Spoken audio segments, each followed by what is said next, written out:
Magandang hapon, ako po si Benison Estareja at meron pa rin tayong update regarding sa ating minomonitor na si Typhoon Emong with international name po na Komay at sa habagat or southwest monsoon na pinalalakas nitong si Bagyong Emong at si Bagyong Dante. Meron tayong update as of 5 p.m. in the afternoon, araw po ng Huwebes. Base po sa pinakahuling satellite animation po ng Pag-asa, huling namataan itong si Tropical Storm Dante, nakalabas na po ng ating Philippine Area of Responsibility kaninang alas 3 ng hapon. And as of 4 p.m., nasa higit 800 kilometers po ito northeast ng Batanes. Taglay ang hangin pa rin na 75 kilometers per hour at kumikilos pahilaga sa bilis na 15 kilometers per hour patungo sa Ryukyu Islands and East China Sea. Samantala, yung ating minomonitor sa ngayon na si Typhoon Emong with international name na Komay ay nasa coastal waters na po ng Burgos sa Pangasinan as of 4 in the afternoon. Ito ay nananatili at 120 kilometers per hour ang lakas ng hangin malapit dun sa kanyang gitna at may pagbugso pa rin hanggang 150 kilometers per hour at kumikilos pa rin po ng mabagal southeast. So ibig sabihin po, nananatili pa rin yung malalakas na mga pag-ulan coming from these cloud clusters associated dito kay Bagyong Emong plus yung habagat or southwest monsoon na siyang pinalalakas ng dalawang nasabing bagyo. Samantala yung ating minomonitor pa na isang bagyo sa labas din ng Philippine Area of Responsibility gaya po ni Dante ay nandito po sa may malapit sa Guam. Huling namataan higit 2,000 kilometers east of southern Luzon at may taglay pa rin hangin or may taglay na hangin na 65 kilometers per hour. Kung kanina po tropical depression, ngayon tropical storm na po ito at meron ng international name na Krosa. Base naman sa ating latest analysis, ay aakyat po ang nasabing bagyong Krosa patungo po dito sa may south of Japan, sa may North Pacific Ocean. At ito rin si Bagyong Krosa po, yung posibleng magpaibayo ng southwest monsoon or hanging habagat early next week po sa malaking bahagi po ng Luzon. Hindi naman ito inaasahang direktang papasok ng ating Philippine Area of Responsibility at direktang tatama sa ating kalupaan. Ito po yung latest track po ng Pag-asa regarding po dito kay Bagyong Emong. Inaasahan po sa susunod na 12 oras, crucial na part po ito dahil inaasahang lalapit pa ang bagyo dito sa kalupaan po ng Northern Luzon. Simula po dito sa coastal waters po ng Pangasinan, tatawarin po ang bahagi po ng Pangasinan and La Union, somewhere dito malapit sa may Lingayen Gulf and the West Philippine Sea. Posibleng nasa coastal waters na po ito ng bayan ng Luna sa La Union bukas ng madaling araw. Bukas naman ng madaling araw hanggang tanghali ay babagtasin din ng nasabing Bagyong Emong ang malaking bahagi po ng Northern Luzon. Yung sentro, kung ang pag-uusapan natin ni sentro, posible mag-landfall din ito dito sa may areas po ng La Union, Ilocos Sur, plus Apayao, Ilocos Norte hanggang dito sa may Cagayan. And then pagsapit po ng hapon, nasa may extreme Northern Luzon na po ito, and estimated location as of 2 p.m. bukas ay nasa coastal waters na po ang sentro ni Bagyong Emong sa Calayan, Cagayan. And then pagsapit po bukas ng gabi, hanggang dito po sa Sabado ng tanghali, ay inaasahan po na babagtasin itong si Bagyong Emong ang hilagang bahagi ng Philippine Sea. At kung mapapansin po nila in terms of intensity, within the next 12 hours, posibleng humina ng bahagya ang nasabing Bagyong Emong dito po sa may parting Ilocos Region. Pagsapit dito sa may La Union, maaaring maging severe tropical storm pero nanatiling malakas pa rin po. Then pagsapit po dito sa may extreme Northern Luzon, habang matapos yan tumawid dito sa may norte, ay posibleng humina bilang isang tropical storm pagsapit po bukas ng hapon at patuloy pang hihina habang binabagtas po ang northern portion ng Philippine Sea as a tropical depression and eventually as a low pressure area pagsapit po ng Sabado ng hapon habang nakalabas na ng Philippine Area of Responsibility dun pa rin sa may area po ng Ryukyu Islands sa southern Japan.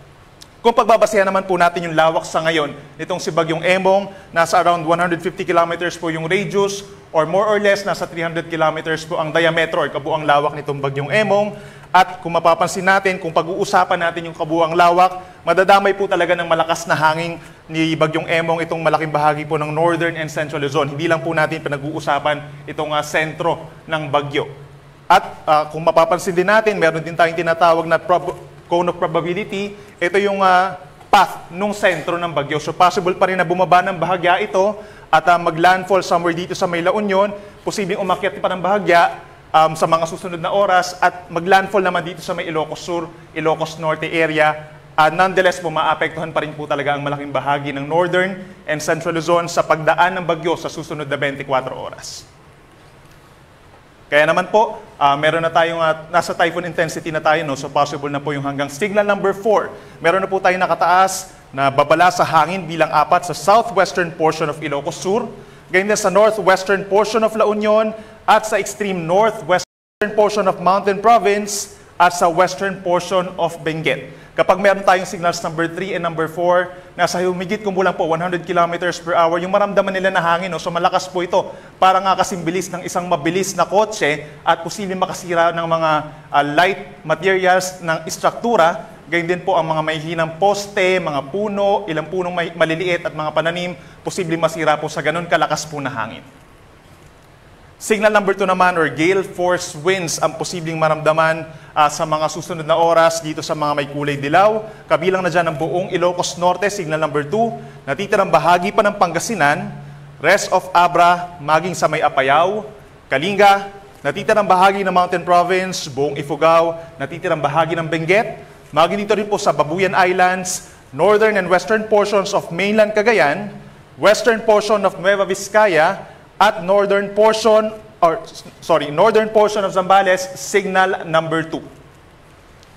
Meron naman tayong signal number 1 or babala sa hangin bilang 1 dito sa Batanes, natitirang bahagi ng Cagayan, western and central portions of Isabela, Quirino, at natitirang bahagi po ng Nueva Vizcaya. Signal number 1 din sa natitirang bahagi pa ng Zambales, ganyan sa Tarlac, hilagang bahagi ng Pampanga, meron na po tayong signal number 1, at sa western and central portions of Nueva Ecija. So overnight, makakaranas pa rin tayo ng pabugso-bugsong hangin. Ito po ay direktang epekto na rin po nitong si Bagyong Emong. Kapag meron tayong wind signal, posible na po na pagbawalan ang sea travel sa anumang uri na sasakyang pandagat, at nasa sa inyo pa rin po, or ipa-follow pa rin po natin yung ating mga protocols regarding po sa mga work and class suspensions. But nonetheless po, weekend naman na po, no? At isa pa dyan na makakaranas pa rin po ng mga pagbugso-bugsong hangin ang malaking bahagi ng northern and central Luzon, plus yung southern Luzon po may epekto rin po ng hanging habagat na palalakasin nitong si Bagyong Emong.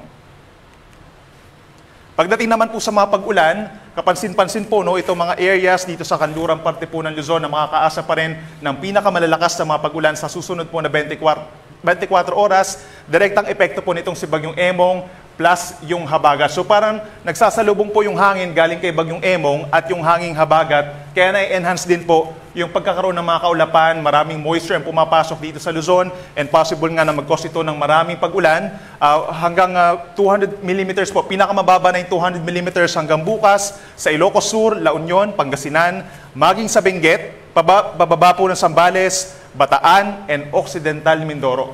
Meron naman tayong hanggang 200 mm na dami ng ulan, simula po ngayon hanggang bukas ng hapon dito sa may mga kulay orange, kabilang po ang Ilocos Norte, Abra, Mountain Province, Ifugao, pababa ng Tarlac, Pampanga, Laguna, Cavite, at Batangas. Habang meron naman tayong kulay dilaw sa halos natitirang bahagi po ng Luzon, kabilang na po dyan ng Metro Manila and Rizal as well as Bulacan, meron po tayong 50 to 100 mm sa dami ng ulan hanggang bukas ng hapon.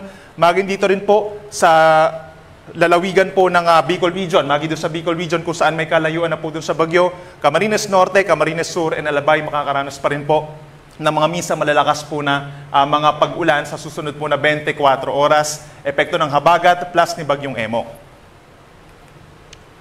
Bukas naman po ng hapon, hanggang sa Sabado ng hapon, ito yung time kung saan nasa may extreme northern Luzon at palayo na ng ating kalupaan itong si Bagyong Emong. Meron pa rin po tayong aasahang epekto ng habagat. Doon sa may Batanes and Babueng Group of Islands, direktang epekto ng bagyo. Pero dito po sa may areas pa rin, sa may western side, kabilang ng Ilocos Norte, La Union, Benguet, Pangasinan, Zambales, down to Bataan and Occidental Mindoro, makakaasa pa rin po ng pabugso-bugsong malakas na ulan, dulot pa rin po ng hanging habagat. At meron naman tayong 50 to 100 mm sa dami ng ulan, dito pa sa natitirang bahagi po ng Ilocos Region and Cordillera Administrative Region, Nueva Vizcaya, meron din tayong hanggang 100 mm sa dami ng ulan, halos sa natitirang bahagi po ng Central Luzon and Calabarzon, maging dito rin sa Oriental Mindoro at lalawigan ng Palawan. Mag-ingat pa rin po sa mga banta ng baha at pagguho ng lupa, yung pag-apaw ng mga ilog, possible pa rin po, no? Knowing na kapag may bumabagsak tayo ng malakas na ulan sa mga kabundukan, posibleng bumaba po yan downstream at mag-cause pa rin ng pag-apaw ng mga ilog. At mataas na rin ang tsansa po ng mga rain-induced landslides o yung pagguho ng lupa dahil sa patuloy ng mga pag-ulan simula pa nung nakaraang linggo. At pagsapit naman po ng Sabado ng hapon hanggang sa Sunday ng hapon, meron pa rin pong epekto ng habagat kahit nakalayo na yung ating mga binabantayan na weather disturbance. At isa pa, meron tayong minomonitor nga na tropical storm Crossa dun sa labas po ng ating PAR na siyang inaasang aangat pa at posible lumakas pa sa mga susunod na araw.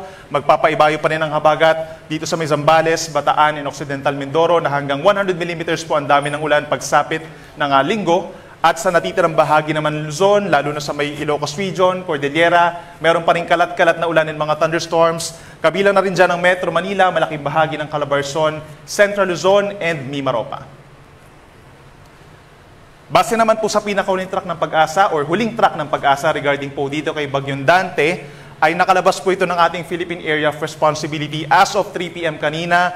Umangat na po dito sa may parteng Ryukyu Island sa may Southern Japan, kikilos westward or pakaliwa dito po sa may East China Sea over the weekend hanggang sa maging isang low pressure area na lamang po pagsapit ng Sabado ng umaga bago tumama dito sa may Eastern China. Bukod po sa epekto ng malakas na hangin, direktang epekto ni Bagyong Emong at sa malalakas sa mga pag-ulan dulot ng habagat at bagyo, meron din po tayong pabugso-bugsong hangin na mararamdaman sa mga susunod pa na araw, kahit inaasahan po natin na kahit dumaan dun sa may Northern Luzon ng bagyo at lalayo papunta dito sa may North Philippine Sea, meron pa rin po tayong aasahang mga bugso ng hangin, strong to gale force gusts. For today po or for the rest of this day, asahan pa rin yung mga pabugso-bugso over the rest of Central Luzon, yung mga walang wind signals, Metro Manila, Calabarzon, Bicol Region, Mimaropa, malaking bahagi ng Visayas, down to Zamboanga del Norte, Misamis Occidental, Lanao del Norte, Camiguin, Dinagat Islands, and Davao Oriental. Bukas naman, halos mga katulad din po na areas, hanggang dito sa may Mindanao, mayroon pa rin po mga pabugso-bugsong hangin. Maging dito rin sa araw ng Sabado kung saan nakalayo na ang mga bagyo, subalit magpapatuloy pa rin ang epekto ng habagat.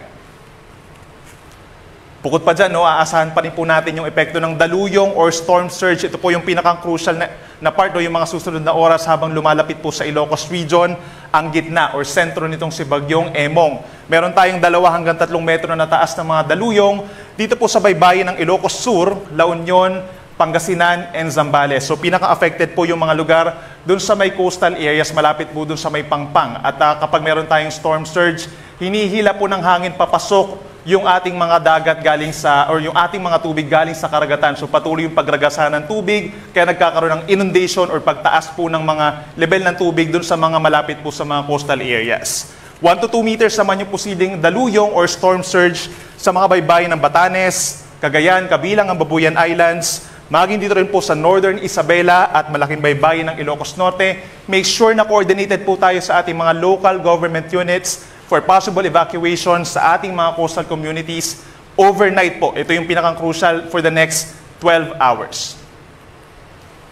At bukod pa riyan, maraming lugar na rin po ang pinagbabawalan na yung ating pagta-travel by sea dahil nga po meron na tayong mga wind signals dun sa mga areas ng Northern and Central Luzon. But bukod pa riyan, meron din po tayong gale warning or matataas na mga pag-alon dun sa malayong parte po ng ating Pampang.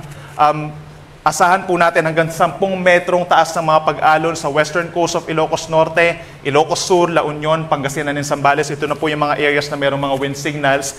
At bukod pa dyan, meron din mga hanggang 4.5 or maalon, napakaalon na karagatan dito po sa baybayin ng buong Cagayan, kabilang Babuyan Islands, Isabela, magi dito rin po sa northern coast of Ilocos Norte, Bataan, at dito rin po sa northwestern coast of Occidental Mindoro. Most likely po pagbabawalan ang maliliit na sasakyang pandagat. At nasa sa inyo pa rin pong Coast Guard, kung pagbabawalan ang paglayag po sa malaking baybayin po ng Luzon, dahil delikado pa rin. May kalakasan ng hangin, epekto po ng enhanced southwest monsoon.